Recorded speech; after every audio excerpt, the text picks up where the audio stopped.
Hi friend, Gujarati cooking channel में तमारुं स्वागत है। आज આપણે વિડીયો જોવાના છીએ કે તાંબાના મટકાની અંદર આપણે પાણી પીવું હિતાવહ છે, સારું છે, પણ હવે તાંબાના મટકામાં પાણી પીવું તો પીવું કેવી રીતે? આવી આપણી ગઢીઓ લાવીએ છીએ, પાણીથી ભરીએ પણ અંદર ઠંડુ પાણી થતું નથી।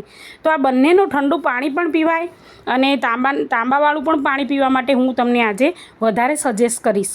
અને માટલીનું પાણી પણ સારું છે, પીવું જોઈએ।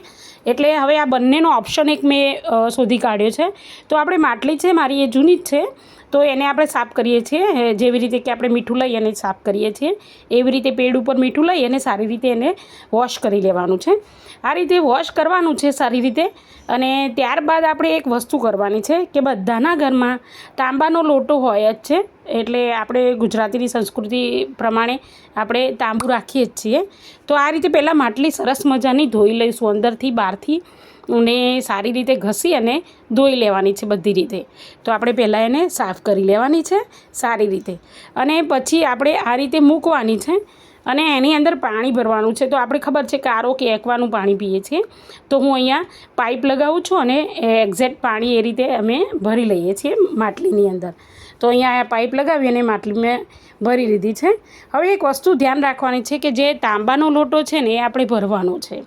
તાંબાનો લોટો કેવી રીતે ભરવાનો છે? તો આ રીતે આપણે તાંબાનો લોટો પાણીથી ભરી લઈશું। અત્યારે રોજ રાત્રે બધા માટલી ભરી લેતા હોય છે, તો આપણે પણ રાત્રે જ માટલી ભરી લીધી છે, અને તાંબાનો લોટો પણ સારી રીતે એવો ભરી લેવાનો છે પાણીથી। અને પછી પાઇપ માટલાની અંદર મૂકી દઈશું માટલી ભરાવા માટે। અને ત્યાર પછી અંદર જે તાંબાનો લોટો છે આપણે પાણીથી ભર્યો છે, તમને દેખાય છે સારી રીતે, એ આપણે માટલીની અંદર જ મૂકી દેવાનો છે।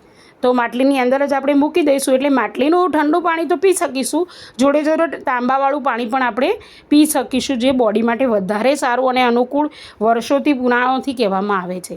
તો આ રીતે દરેક જણે મસ્ત આખી માટલી ભરી અને આખી રાત મૂકી રાખવાની ઢાંકી અને તાંબાનો લોટો હા ઘસેલો હોવો જોઈએ સારો એવો। તો 2 દિવસે જ્યારે માટલી સાફ કરો ને એટલે આવી રીતે તાંબાનો લોટો ઘસી લેવાનો અને પછી માટલીની અંદર પાણીથી ભરીને મૂકી લેવાનો।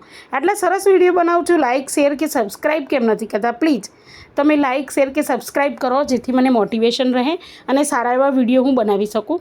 તો આ રીતે તમને માટલીની અંદર હું બતાવું છું કે જુઓ કેવું સરસ મજાનો તાંબાનો લોટો ગોઠવાઈ જાય છે, પાણીથી ભરેલો મૂક્યો છે।